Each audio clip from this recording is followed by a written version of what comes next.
Bonjour à toutes et à tous. Bienvenue donc dans ce webinaire qui va nous permettre de lancer la communauté ZAN, qui est aujourd'hui élargie. Donc, on accueille aussi un peu des nouveaux participants, des nouveaux territoires. Mais on va vous expliquer tout ça.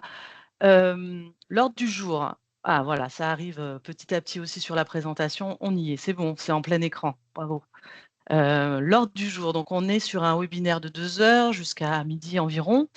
L'idée, c'est qu'on vous présente justement cette communauté ZAN, comment elle est constituée, et puis ses enjeux, et puis qu'on puisse faire connaissance chacun, et puis qu'on vous présente avec l'équipe d'animation un petit peu le travail qui a été conduit un petit peu là au tout début pour bien recueillir aussi à la fois les attentes et les besoins de cette communauté d'acteurs, et qu'on puisse vous proposer un dispositif d'animation. Mais l'idée, c'est bien de recueillir aussi vos avis, vos réactions, vos propositions. Donc, on a prévu des petits temps interactifs dans lesquels vous pouvez évidemment vous exprimer. N'hésitez pas non plus à vous exprimer en direct, soit par l'onglet conversation, soit en levant la main. On essaiera d'y répondre au fur et à mesure. Et puis, eh ben, on terminera pour que vous partiez de là avec les idées claires sur les prochaines étapes, à la fois les prochaines dates et puis comment on s'organise concrètement pour la suite. Voilà, alors je vais donner la parole à Daniela Sana, qui est chef de service du service donc aménagement des villes et des territoires. Euh, voilà, je passe la parole à Daniela. Oui, merci Anne. Bonjour à toutes et tous. Tout d'abord, je vous remercie de votre présence. On est ravis de vous retrouver car depuis les séminaires de Rissorangis, donc nous nous sommes plus réunis, mais le travail ne s'est jamais arrêté. Déjà la semaine dernière, nous avons réuni donc l'ensemble des partenaires dans les comités scientifiques et techniques du réseau. Et puis, le travail, donc, on ne s'est jamais arrêté car depuis notre dernière rencontre à Rissorangis, nous avons continué d'abord à voir comment capitaliser au mieux les résultats et tous les travaux qu'on a pu mener ensemble dans le cadre de l'expérimentation Objectif ZAN avec un ensemble donc, des documents, de retours d'expérience et une boîte outils qui sera bientôt mise à disposition et qui l'est déjà de manière progressive au fil de l'eau. Et puis également avec la mise en place progressive de l'offre Planisol, dont on va vous parler encore ce matin, qui avait été un peu annoncée déjà lors des séminaires d'Iris Orangis en juin dernier. Donc, nous continuons dans le cadre de cet accompagnement financier technique qui va vous être donc précisément présenté. Et puis, avec donc, la mise en place d'une nouvelle équipe d'animation donc, de la communauté qui va se présenter également et qui va nous accompagner pour cette journée, pour les années à venir. Et donc, cette nouvelle communauté ZAN que vous représentez, vous tous aujourd'hui, elle s'élargit. Nous réunissons également environ une cinquantaine de collectivités qui sont à la fois celles qui font partie donc, de l'expérimentation Objectif ZAN, mais également donc, les nouvelles collectivités que nous avons rejointes via Planisol, et également via notre dispositif Planifriche qui était également coordonné par l'ADEME. Donc, un ensemble de territoires qui sont engagés pour les objectifs qui nous sont chers, donc des sobriétés foncières et des ZAN. Et donc, nous continuons à voir comment on peut travailler ensemble pour maintenir cette dynamique. Parce qu'en effet, la vocation de cette communauté est d'échanger, première chose, donc échanger entre pairs, échanger entre experts et décideurs pour voir concrètement comment on peut transcrire les objectifs des trajectoires ZAN qui sont pour la plupart, je tiens à les rappeler, aussi déjà repris par la plupart des territoires, notamment au niveau des SCOT. Et donc, en effet, les territoires avancent. Et vous avancez sur ces objectifs qui sont toujours donc, inscrits dans la loi climat et résilience et malgré une certaine instabilité législative parfois par des offres, par des propositions de loi, pardon, qui ne sont pas aujourd'hui inscrits dans l'agenda parlementaire. Donc, on continue sur les objectifs qui sont fixés dans la loi climat et résilience. Et par ailleurs, la directive également européenne donc, des surveillances et résilience des sols, qui a été adoptée l'année dernière, fin d'année, fixe également donc, des caps parce qu'elle va être après retranscrite donc, par la France. Et cela montre l'importance que toute la communauté donc, européenne et aussi en France donc, accorde à cette question de la qualité et de la gestion durable de nos sols. Donc, je vous laisse du coup travailler. Je laisse, sauf de ma part, tout de suite la parole également à Hugo Thierry, qui chef des services à la DHUP dans la sous-direction qui s'occupe de l'aménagement durable. Donc, je laisse se présenter et qui pourra justement vous parler en quelques mots de l'actualité autour de l'objectif ZAN et de la sobriété foncière. Donc, merci et je vous souhaite un bon travail, une bonne matinée. Merci beaucoup, Daniela. Bonjour à tous. Donc effectivement, Hugo Thierry, je suis le chef du bureau de la connaissance et des politiques foncières qui s'occupe notamment de la politique de sobriété foncière au sein de la DHUP. Et je suis très heureux de pouvoir du coup ouvrir ce webinaire concernant la sobriété foncière. Vous savez que c'est un impératif pour de nombreuses politiques publiques. Je ne vais pas revenir dessus puisque, a priori, au sein de ce webinaire, absolument tout le monde est convaincu.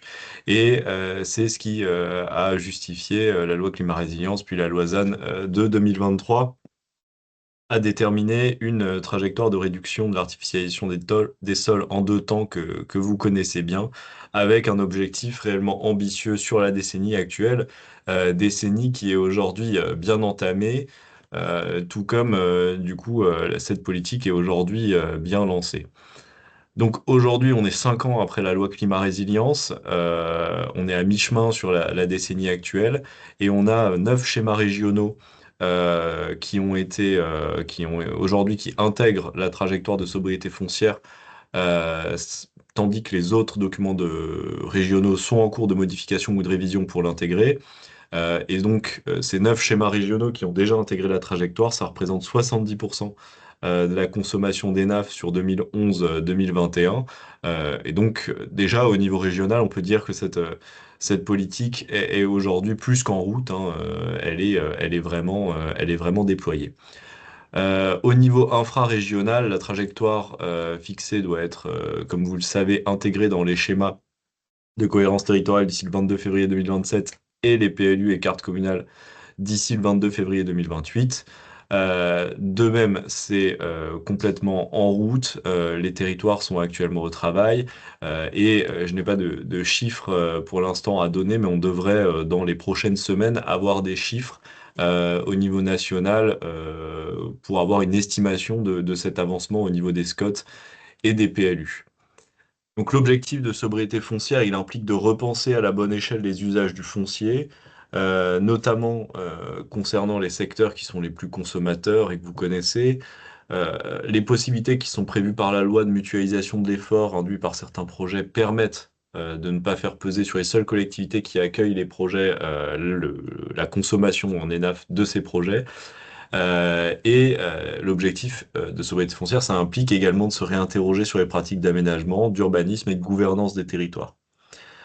Aujourd'hui, ces enjeux, ils font l'objet de vifs débats au niveau local comme national. Je pense que ça traduit tout le défi que représente la gouvernance d'une politique publique telle que l'aménagement et la planification, qui traversent toutes les échelles géographiques et temporelles, et donc où les organes de gouvernance de toutes ces échelles et les enjeux viennent se percuter. Et pour autant, et vous en êtes l'exemple dans vos territoires, de nombreux territoires ont su trouver les solutions et les chemins pour montrer la voie de l'aménagement durable à travers les solutions qui sont trouvées. Donc, comme je le disais aujourd'hui, les collectivités sont au travail pour décliner la trajectoire de sobriété foncière. En parallèle, il y a une nécessaire transition des modèles d'aménagement qui auparavant étaient fondés sur l'étalement urbain vers des modèles sobres en foncier qui se poursuit, qui pose un certain nombre de défis dont nous sommes conscients. Et c'est pourquoi il y a un enjeu clé à l'été 2026 pour nous, c'est le rapport de bilan à 5 ans de la mise en œuvre du ZAN, qui est prévu par l'article 207 de la loi Climat Résilience. Donc rapport que le gouvernement doit rendre et sur lequel nous sommes en train de travailler. L'objectif étant de dresser un tableau objectif et synthétique de la mise en œuvre de la réforme, de ses enjeux, afin d'éclairer le débat public sur la suite de cette politique.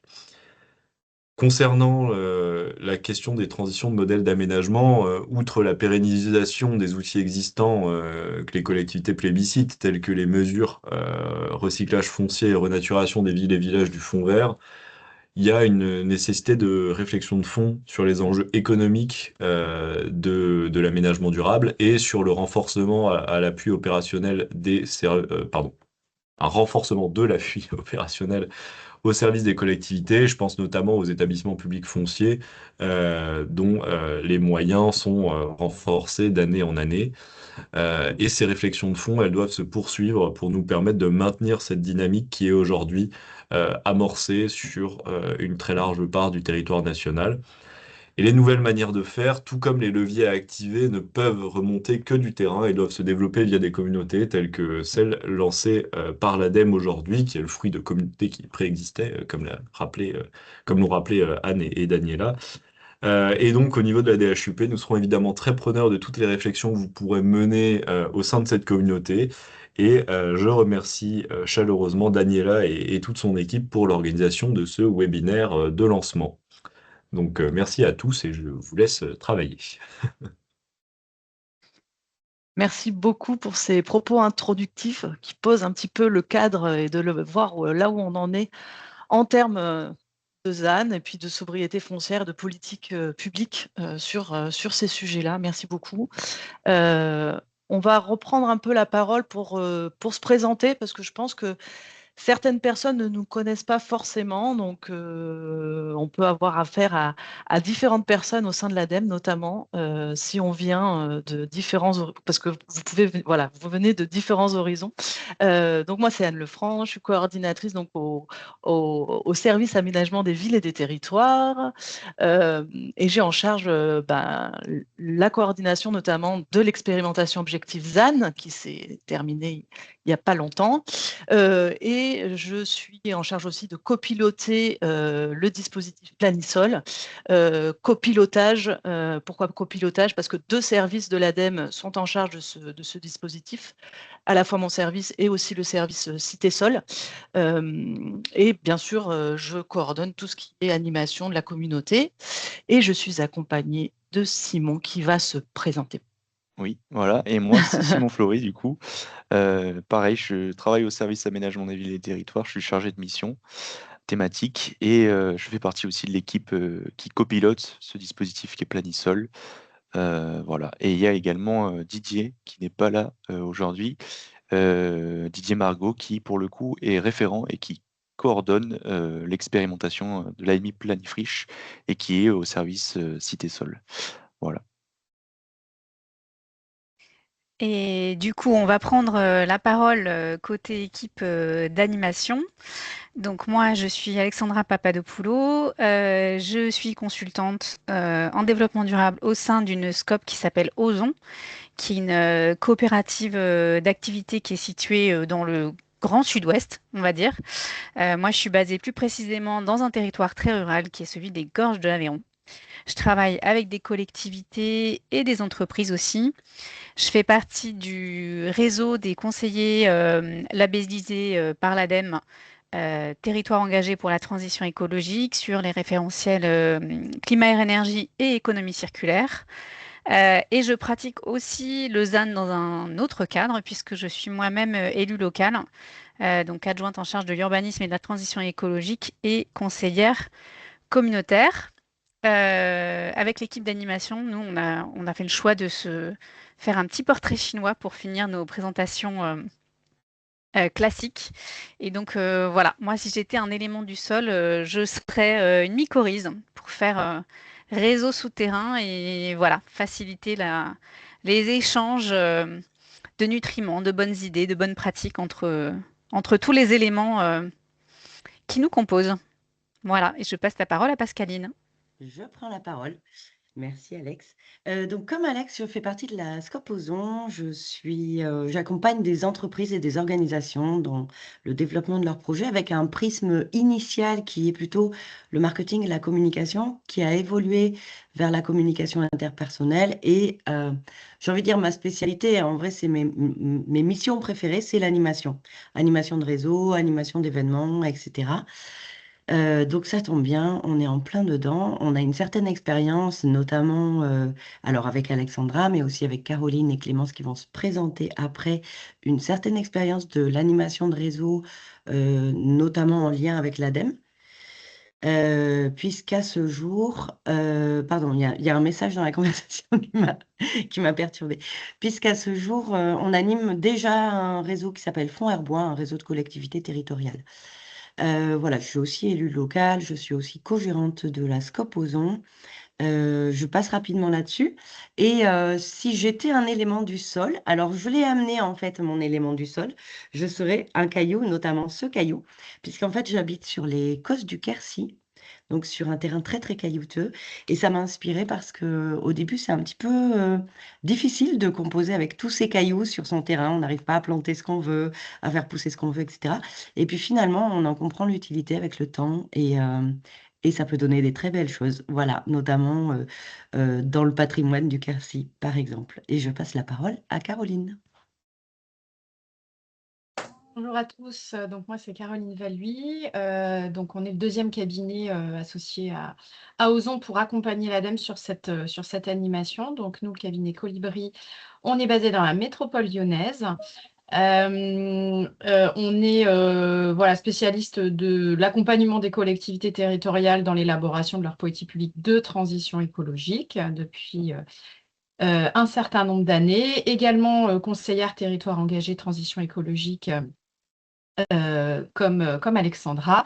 On travaille de longue date avec Ozon. Donc, on a l'habitude de travailler ensemble sur l'animation de réseau, effectivement. Donc, ça fait également partie de nos savoir-faire. Et puis, nous, on a une dimension économie circulaire et écologie industrielle assez forte. Donc, la mise en relation des acteurs entre eux, et notamment des acteurs économiques, ça nous connaît bien. Et puis sur le petit portrait chinois, moi en élément du sol, je me suis plutôt assimilée à une fourmi, ce petit animal extrêmement grégaire, on va dire, hein, qui travaille en collectif, mais vraiment le sens l'ouvrière en fait, qui va voilà, faire abattre plein de boulot et qui aussi a pas mal de force par rapport à sa toute petite taille. Voilà, donc un animal qui joue collectif et qui est assez infatigable. Et je passe la parole à ma collègue Clémence. Merci Caroline et bonjour à tous. Donc, moi, c'est Clémence Rennery. Je suis consultante en économie circulaire et en transition écologique au sein du cabinet Colibri, donc aux côtés de Caroline. Je fais également partie de cette équipe d'animation de cette nouvelle communauté ZAN. Je suis basée au sud de Lyon, dans la métropole lyonnaise. Et pour rester sur l'expérience d'animation de réseau de toutes les quatre, j'ai participé également à plusieurs réseaux à diverses échelles, que ce soit à l'échelle locale en animant un réseau multi-acteurs au sein d'une association qui s'appelle le Club d'écologie industrielle de l'Aube pendant 8 ans, sur des sujets de transition écologique et d'économie circulaire. Et puis à l'échelle régionale, j'ai animé aussi 3 réseaux régionaux, que ce soit en Grand Est, pour le compte de l'ADEME de la région ou en Occitanie. Et puis à l'échelle nationale, on fait partie, avec Caroline, de l'équipe d'animation d'un réseau qui s'appelle le réseau Synapse, qui est dédié aux acteurs de l'écologie industrielle et territoriale en France. Et je suis également conseillère territoire engagée pour la transition écologique depuis 2024. Donc on accompagne des acteurs, principalement des collectivités, à construire en stratégie une plan d'action en transition écologique. Et pour finir sur le portrait chinois et l'élément du sol, pour continuer sur la thématique du champignon, de mon côté, je dirais le mycélium, cette partie aussi souterraine du champignon qui évolue en forme de filament. Voilà, c'est un réseau effectivement souterrain qui joue un rôle central dans la santé des sols, donc ça me semblait important de le souligner, et qui libère aussi des nutriments, comme l'a dit Alexandra, et qui partage aussi des ressources naturelles en reliant les acteurs entre eux, en faisant circuler les informations, en permettant du coup à chaque acteur de bénéficier, on va dire, de l'expérience des autres. Et donc, comme le Mycelium, dans mon travail, a fortiori, évidemment, dans ce réseau, on va essayer de créer de l'interconnexion entre les utilisateurs de ce système-là, de créer un peu les conditions favorables à l'entraide, à l'échange de ressources, d'informations entre les territoires, les structures et cet écosystème. Voilà pour moi.